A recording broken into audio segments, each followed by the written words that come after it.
Olá, estamos começando o Momento Mulher e hoje, para uma entrevista maravilhosa, vai estar aqui conosco o Jarley Brandão. Ele vai falar um pouquinho de música, do Ministério de Louvor e vai tocar uma música instrumental. Nossa, gente, eu tô aqui flutuando. Fiquem conosco, dê um joinha aí no nosso canal, compartilhem. Está bênção o nosso programa. Já já eu volto.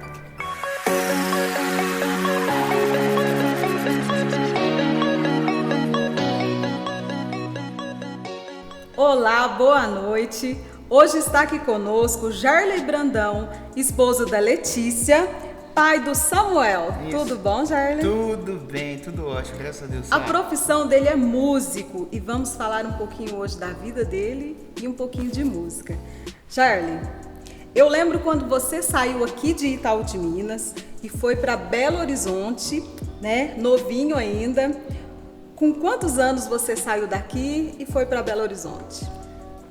Foi bastante tempo, viu, Sara? Bom, antes de tudo, eu quero te agradecer, pelo convite, por essa oportunidade. A gente está trocando essa ideia aqui, é sempre muito legal. Relembrar alguns fatos que eu tenho certeza que isso pode inspirar outras pessoas, isso vai ser ótimo. E o pessoal também que está assistindo, que bom que você está aqui, espero que isso te ajude de alguma forma. Bom, eu saí de Itaú, eu tinha acabado de me formar na faculdade, eu me formei em marketing. E assim que eu me formei, eu já estava namorando um seminário, que é o CTMDT, significa Centro de Treinamento Ministerial Diante do Trono, fica em Belo Horizonte. Então, quando eu fiz 21 anos de idade, eu saí de casa.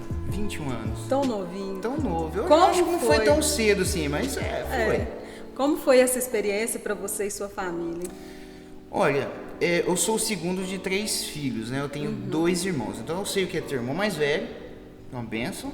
E sei o que é teu irmão mais novo, cara, né? É uma bênção. Mas enfim, também é uma bênção. Mas o que acontece? A gente não tinha experimentado até então nenhum desses 3 filhos terem saído de casa. Sim. Então foi a primeira vez. A minha ideia era sair, estudar, me formar e voltar para Itaú de Minas. Eu saí daqui com essa ideia. Então não tinha nenhuma expectativa de forma definitiva ter saído da casa dos meus pais. Então sair da casa dos meus pais foi uma experiência muito louca, porque eu fui morar junto com outras pessoas de outras regiões do país, tinha gente até de fora do país. Então você mistura cultura, mistura realidades, mistura teologia, mistura hábitos e costumes, porque a gente fica no quarto com mais 3 marmanjos, só Jesus. E foi assim, um desafio, né? Tava longe da minha família, longe dos meus amigos, longe da minha igreja, enfrentando tudo novo, um desafio todo novo, lidando com pessoas que eu nunca tinha visto na minha vida. Então foi um misto, né? Eu tava empolgado, assim, muito emocionado com a experiência, com a oportunidade que eu tava vivendo, mas ao mesmo tempo vivendo aquela situação ali, tudo muito novo. Eu lembro uma situação que a minha mãe me ligou, eu tava no seminário, e eu não estava no quarto e tinha deixado o meu celular no quarto. O meu companheiro de quarto viu lá a mãe ligando, né, no celular, e ele atendeu. Falou assim, tudo bem, senhora mãe do Jarley, né? O Jarley não está aqui no quarto agora, ele está lavando roupa. E lá se lavava roupa na mão. Sim. E minha mãe chorou, Lídia, que carinha, Lídia. Chorou e tudo. Eu só fui saber disso muito tempo depois, é óbvio que eu não fiquei sabendo na época. Mas foi uma experiência, assim, muito, muito especial, foi único, foi um divisor de águas na minha vida. Eu costumo falar que na nossa caminhada, na nossa vida, a gente se depara com pontos de inflexões, né? Então, ou seja, aquela decisão que a gente tomou que muda completamente o rumo da nossa vida, da nossa história. Ter saído de Belo Horizonte para estudar no CTMDT, naquela época, em 2007, para mim foi um desses pontos. Mudou completamente o rumo da minha vida. Eu não esperava, eu não sabia o que ia acontecer. Mas foi fato, né? O fato de eu ter saído para o seminário mudou completamente o rumo da minha vida. E era algo que Deus já tinha planejado para você, com toda certeza. Você sempre gostou de música. O que o louvor a Deus representa para você? Olha, o louvor a Deus, às vezes a gente pensa assim, louvor, música, louvor, né? O louvor a Deus para mim é muito mais profundo do que a música. O louvor, qualquer pessoa pode estar louvando a Deus no seu dia a dia, no seu trabalho. Então vamos supor que eu estou lá fazendo o meu pastel. É a minha profissão. Eu estou fazendo com esmero, eu estou fazendo com dedicação. Isso é louvor a Deus. Muitas vezes a gente atrela o louvor só à música. E música é um momento especial, né? Quando a gente reúne a congregação, é o culto público, que faz parte mesmo da liturgia do culto, é muito importante. Mas o louvor é muito mais profundo do que isso, né? A gente tem essa divisão de louvor e adoração. Normalmente a gente usa essa expressão, louvor e adoração. Um dos primeiros relatos de adoração na Bíblia é quando Abraão foi, né, sacrificar o filho lá e tal, e na Bíblia fala que ele adorou o Senhor. Mas o que isso está relatando? Foi obediência. Então o que é adoração? É uma vida pautada em obediência ao Senhor.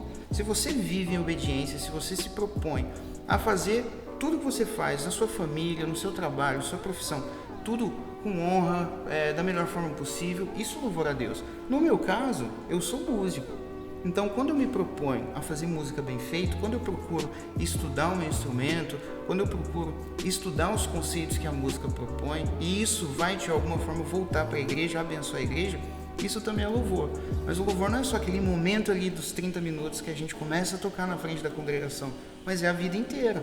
Então, se a nossa vida está pautada em obediência ao Senhor, se a gente faz com dedicação, com esforço, com honestidade, obedecendo realmente à vontade do Senhor, isso é uma vida de louvor, isso é uma vida de adoração ao Senhor, e é assim que eu encaro. Sim, maravilhoso. Conte para nós a sua experiência no ministério diante do trono. Quanto tempo a gente tem aqui mesmo? Fica à vontade. Foi quase uma década, né, com o Diante do Trono.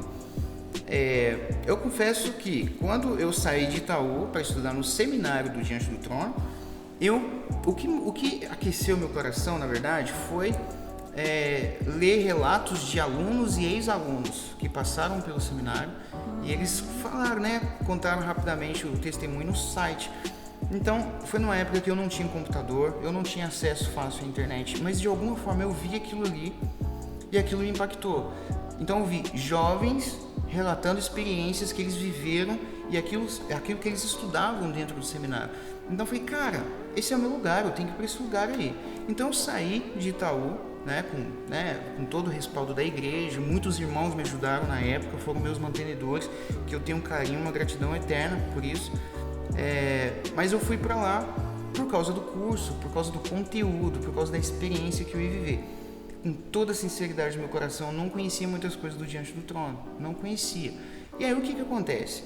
Quando eu cheguei dentro do seminário, muitas coisas são voltadas à música, tinha aula de canto coral, prática em conjunto, percepção musical, tudo. O seminário respirava música, né? Infelizmente o CTMDT não tem mais, fechou. Mas na época tudo respirava música e a minha bagagem, que tinha saído de Itaú, de uma filarmônica, que tinha uma banda de heavy metal aqui da igreja, a gente evangelizava com banda de rock and roll. Então, quando eu cheguei dentro de um seminário onde todo mundo sabia tudo do Diante do Trono, as pessoas sabiam a roupa que não sei quem usou na gravação, o que aconteceu, não sei o que lá, eu não sabia de nada disso. Então, quando todo mundo ia tocar, fazer os trabalhos, fazer as experiências, ensaiar com as bandas, todo mundo seguia aquela linguagem. E eu não, eu ia tocar com aquele toquezinho erudito, que eu tinha vindo de uma filarmônica, eu gostava de músicas eruditas, como até hoje eu gosto.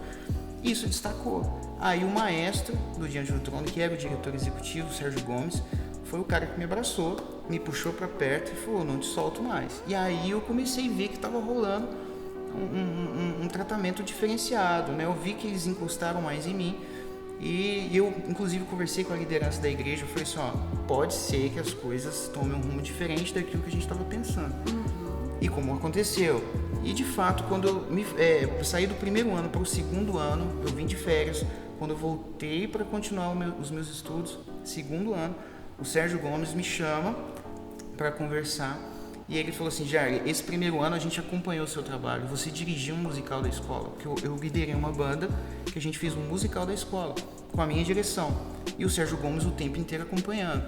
Depois, nessa conversa, ele falou, a gente acompanhou o seu trabalho, a gente foi vendo como você foi liderando, como você foi criando todo o projeto e o resultado final de tudo isso, a gente gostou muito. E aí eu quero estender o convite para você participar da 11ª gravação do Diante do Trono, que vai acontecer em Recife, o CD A Canção do Amor. Então, assim, no primeiro momento eu não acreditei, eu fiquei meio assim, sério? Né? Tipo, aquele menino roqueiro... Lá de Itaú de Minas. Pois é, eu fiquei imaginando assim, porque de fato o Diante do Trono não precisava de outro guitarrista. não precisava. Mas o Sérgio Gomes, ele viu uma pessoa com talento, falou, não vamos deixar esse menino escapar dessa escola. Então me puxou para perto e me deu um jeito de me encaixar ali. E ali eu desenvolvi, fiquei por quase 10 anos. As experiências foram das mais intensas possíveis, experiências boas, experiências ruins, experiências difíceis, muitas viagens, muitos compromissos. É uma vida muito séria. O Diante do Trono sempre foi um ministério muito sério, então eu pude amadurecer muito. Uma entrega total, né? Tem que se entregar totalmente. Porque eu lembro quando eu ainda era aluno do CTM, no segundo ano, que eu já comecei a ensaiar com o Diante do Trono, fazer viagens com o Diante do Trono. Eu comecei a respirar o cotidiano do Diante do Trono. Quando eu voltava para o seminário, o meu diálogo já não era mais compatível com o diálogo da minha turma. Porque a galera jovem ali estava vivendo aquele momento, um monte de jovens juntos, né, morando juntos e tal, né, cada um assim, com as suas expectativas, com os seus sonhos. E eu estava vivendo uma coisa completamente diferente de todo mundo. Então isso me deu assim um certo eu acabei ficando um pouco deslocado dentro do CTM por causa dessa situação. Teve experiências que a minha turma inteira viajou para fazer apresentações e eu não fui porque eu estava na gravação do Diante do Trono. Quando a gente volta, eu vivi toda a experiência de gravação com o Diante do Trono e toda a minha turma a experiência de fazer musical na estrada. Então eles tinham piadas internas, eles tinham tudo e eu não. Você não. Né? Mas assim, eu aprendi muito a parte espiritual, o comprometimento, a seriedade no ministério, a parte organizacional. Isso tudo eu aprendi muito. O Sérgio Gomes, ele foi assim, um cara especial na minha vida. Eu tenho assim, muita gratidão pela vida dele, porque foi ele, na verdade, que me puxou para perto do Diante do Trono e que me deu a oportunidade de aprender tantas coisas. O Sérgio Gomes é uma pessoa que eu tenho muito carinho. Até hoje a gente é muito amigo, a gente conversa, a gente troca ideia de coisas importantes e coisas não importantes. Se tornou realmente um amigão mesmo e, enfim, eu não tô mais lá no Diante do Trono, mas os relacionamentos permanecem e eu tenho muito carinho por todos lá. E assim, às vezes a gente pensa assim, nossa, ele toca, ele canta, mas não sabe tudo o que passa por trás, né? Isso aí você contou um pouquinho, deu pra gente entender que realmente não é fácil, não é só pegar um microfone e cantar e nem pegar uma guitarra e sair tocando, né? De forma alguma. Você acredita que a gente já fez jejum de 9 meses? 9 meses se preparando para um projeto ao vivo. Então assim, a gente já fez muitos retiros de oração. Só com água. Então assim, é uma vida mesmo de preparo, sem contar os infindáveis ensaios. Teve ensaios, semanas, que a gente ia pro estúdio ensaiar 9 da manhã e saía 11 da noite. Vários dias em sequência. A gente só ia para casa dormir, tomar um banho, dormir e voltar pro estúdio de novo no outro dia, para quando for o momento da gravação, não ter erro, não ter dúvida, a gente conseguir dar o nosso melhor com segurança. Afinal de contas, é muita coisa envolvida numa gravação ao vivo, então a gente tinha que estar pronto de todas as formas. Sim. Espiritualmente, musicalmente, organizacionalmente, de todas as formas. E você encontrou a sua cara metade de Belo Horizonte para Florianópolis. Conta para nós essa história, hein? Bom, eu vou contar minha versão, aproveitar que a Letícia Brandão não está aqui, então ela não vai ter como falar outra coisa, mas ela ficou apaixonada por mim. Foi uma coisa impressionante. Letícia, depois você vai sentar aqui, Letícia, aí nós vamos conversar. Brincadeira, a gente se conheceu, obviamente, no seminário, nós fomos da mesma turma. A Letícia é carioca, mas quando ela foi para o CTM, ela já estava morando no sul do país. E a gente curtiu muito o nosso curso, né? A gente começou a namorar faltando um mês para a gente se formar.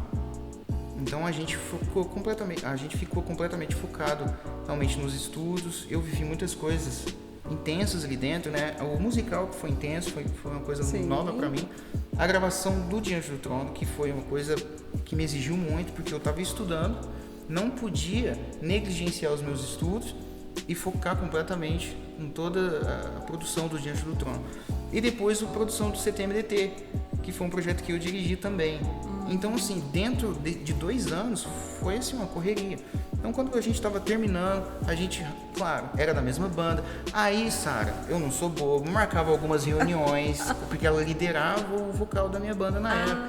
Então, tinha que ter algumas reuniões, né? Claro, a gente precisava conversar, né? Decidir algumas coisas que eu considerava muito importantes. Enfim, a gente se encontrava e foi percebendo que foi rolando o clima e aquela amizade ficou ficando mais, né? Foi ficando mais interessante. E quando vê, a gente realmente começou a namorar, mas faltando um mês pra gente se formar. Isso não prejudicou nossos estudos. E aí, de fato, a gente namorou 1 ano e 7 meses à distância. E a gente se casou lá em Florianópolis. A gente se via de 3 em 3 meses. Olha só. Nossa. A gente ficava um tempão sem se ver. Quando se via, era 4 dias, 3 dias, que eu ia pra lá, ficava lá um pouco. Viagem do Diante do Trono. Curtia um pouquinho o namoro, voltava para Belo Horizonte. Ficava mais 2, 3, 4 meses. Até a gente se casar. Sim.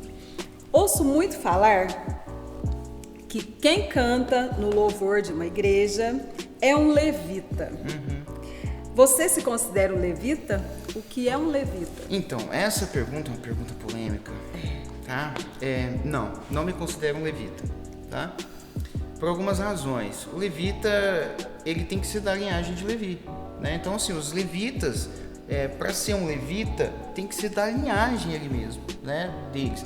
E eu não sou da linhagem deles. A gente veio com essa levitização ali nos anos 80, anos 90, e ficou muito comum a gente chamar os músicos de levita. Ou seja, tem todo um serviço atrelado ao ministério levítico, né? E não é só música. A gente acha que é só essa questão de chegar lá e tocar.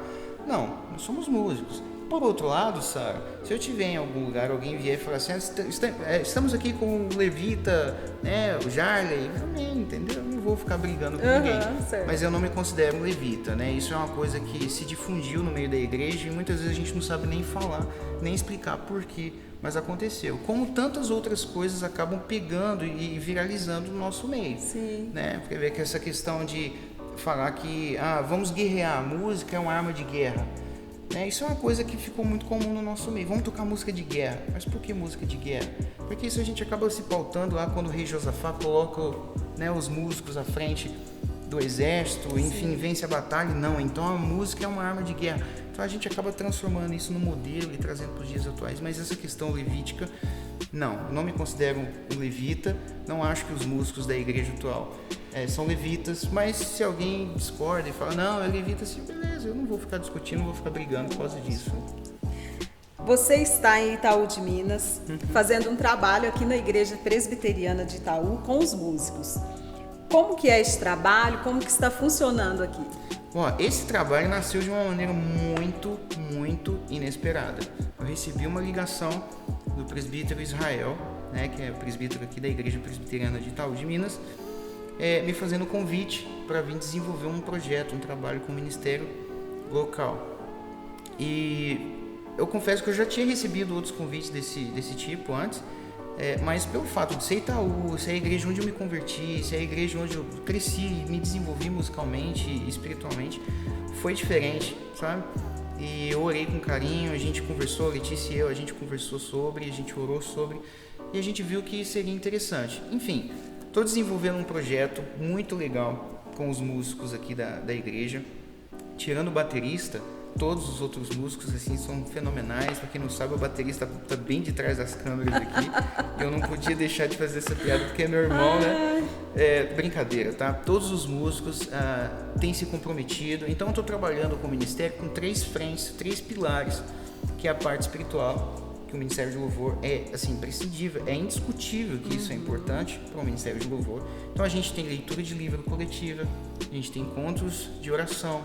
A gente está começando a respirar um pouco mais esse ambiente, com essa preocupação com a parte espiritual. Eu sei que o Ministério já tinha isso, mas a gente está tendo outros nortes. Uma leitura mesmo de um livro foi um desafio muito grande para alguns. A parte organizacional, que isso realmente a gente está desbravando, né? Então, organizando como que a gente se comunica, como que a gente estabelece, como que a gente se propõe, como é que a gente marca compromissos, como é que a gente organiza todas as questões que envolvem o Ministério de Louvor. Isso demanda muito, reuniões, discussões, a gente tem que planejar, enfim, isso é muito legal. E o terceiro pilar é a parte musical. Então a gente tem espiritual, organizacional e musical. O Ministério de Louvor, para ele ser eficaz na sua igreja, ser frutífero na igreja local na qual ele está inserido, precisa observar essas 3 frentes. E o ministério aqui está começando a colocar o pé na água em todos esses 3 pilares, e eles têm gostado muito Os ensaios estão ficando assim muito legais, eles mesmos estão percebendo a evolução musical deles e a seriedade que é o trabalhar com o Ministério de Louvor está sendo muito legal. Eu acredito que isso vai inspirar a igreja, isso vai inspirar outros ministérios dentro da própria igreja e quem sabe, né, a gente possa ajudar inclusive outros ministérios de outras igrejas, porque na verdade o valor está nisso, a gente poder fazer e poder contribuir com o reino, né, poder ajudar, poder estender a mão, porque eu tenho certeza que com um trabalho muito bem desenvolvido a gente alcança vidas, a gente alcança corações e no fim das contas é isso que importa. E eu achei engraçado lá em casa que o Simão Pedro, meu filho, também faz parte do Ministério de Louvor. E desde quando o Gerley chegou em Itaú de Minas, o Simão não larga a guitarra. Ele chega do serviço, ele vai lá na guitarra, ele vem almoçar, ele vai lá na guitarra e tá, é reunião. Eu falei, meu Deus. Isso é ótimo. Isso está sendo bênção na vida dele. Eu sempre tenho falado nos nossos encontros que nenhum ministério desenvolve sem trabalho. Tem que trabalhar, tem que desenvolver, tem que treinar e é isso aí. E você, na sua profissão, Gerley, tem trabalhado online também, né? Com cursos. Como que é esse trabalho também que você faz? Porque agora nessa pandemia, né? Fica difícil ter aula presencial, né? Sim. Olha, desde os meus 15 anos de idade, eu faço workshop, palestra, dou aulas. Então, isso é um tipo de coisa que eu já faço há mais de 20 anos. Agora, eu intensifiquei o que eu já fazia. Antes eu já tinha cursos online, já dava aulas online. Mas, de fato, com essa pandemia, encorajou, inclusive, muitas pessoas a usarem o canal, né, que é digital, enfim. Isso facilitou muito o meu trabalho. Então, eu tenho projetos que abençoam o Ministério de Louvor local. Tem um projeto que se chama Arrumando a Casa, que ele tem um cunho completamente organizacional. Então, é um workshop longo, mas que, assim, tira a bagunça mesmo, né, da casa, para o Ministério de Louvor começar a trabalhar de maneira coesa.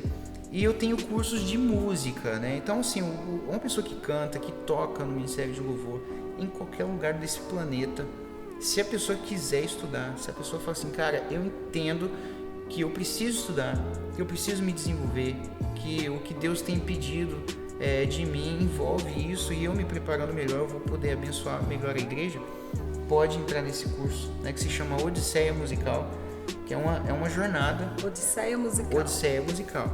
É uma jornada de estudo onde o instrumentista ou o cantor, ele começa do zero mesmo. A gente vai lá pro final do século I, pro início do século II, falando dos conceitos musicais, e vem trabalhando nomenclatura, todos os princípios até chegar na música mais desenvolvida e conceitos mais avançados. E eu tenho vários alunos que já têm assim, se destacado, tocado bem, cantado bem, entendido os conceitos musicais, e eu tenho certeza que isso tem abençoado a igreja deles onde eles estão. Gerley, já faz bastante tempo que você está fora, né? E quem é o Gerley hoje? Olha, o Gerley mais velho, né? Porque o tempo não perdoa ninguém, mas eu mesmo. Eu gosto muito de vir aqui em Itaú, é a minha terra, né? Eu me sinto super bem aqui, tenho amigos, minha família está toda aqui. Então, na verdade, com essa minha saída de Itaú, morar fora, eu só agreguei novas experiências, amadureci em muitas questões, aprendi muito, mas continuo mesmo. Então, assim, continuo essa mesma pessoa que gosta de tomar café sem açúcar, bater um papo. Eu prezo muito pelo tempo de qualidade, então uma das coisas que eu mais gosto é ter uma boa conversa, sabe? É desenvolver um diálogo, conversar com profundidade sobre coisas interessantes. Enfim, outro dia aqui em Itaú mesmo, eu fui na casa de um amigo visitar, eu na minha inocência, vou ficar ali uns 40 minutos, fiquei 5 horas e pouco. Casa de mineiro, gente. Tinha um café na mesa, um bolinho, já era. Então assim, é isso, né? Jesus era simples, eu não vejo razão da gente ser diferente disso, a gente tem que ser simples também. Sim. E o que você espera para 2022? Quais são os seus objetivos? Olha, eu espero, primeira coisa, que esse tal desse Covid já tenha sido erradicado, a gente consiga, eu espero, né? Talvez seja ingenuidade minha pensar isso, mas eu espero de fato que a gente consiga ver o nosso país, o nosso mundo já resolvido com isso, as atividades voltando ao normal, as pessoas, né, tendo mais liberdade, a economia voltando a crescer, enfim. eu espero que o cenário mundial melhore e dentro da igreja que as pessoas tenham mais tolerância, sabe? Porque eu vejo muita crueldade, principalmente na internet. As pessoas muitas vezes sem noção, fazendo coisas que talvez tivesse cara a cara não faria. Então as pessoas precisam ter mais bom senso. Espero, em 2022, até esse ano mesmo, restante desse ano, pessoas com mais bom senso, mais tolerantes. É isso que eu sempre tenho conversado com a minha esposa, é isso que eu sempre tenho expectativa de viver no futuro, sabe? Cristãos mais tolerantes, cristãos com mais bom senso. É isso. Muito boa a entrevista. Muito obrigado. Muito obrigado. Obrigado pelo convite. E você não sai daí, porque o louvor hoje é com o Gerley Brandão daqui a pouquinho.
Chegamos ao final do nosso programa, estava maravilhoso, bênção, um programa leve, muito bom, né? Gostei demais da entrevista com o Gerley, conhecer um pouquinho mais da vida dele, do ministério dele, e agradeço a todos vocês que estiveram aqui conosco, que estiveram ouvindo este louvor maravilhoso, essa música instrumental que, olha, hoje eu vou dormir levinha, levinha, levinha. Boa noite, muito obrigada a todos vocês. Nunca duvide da presença de Deus na sua vida.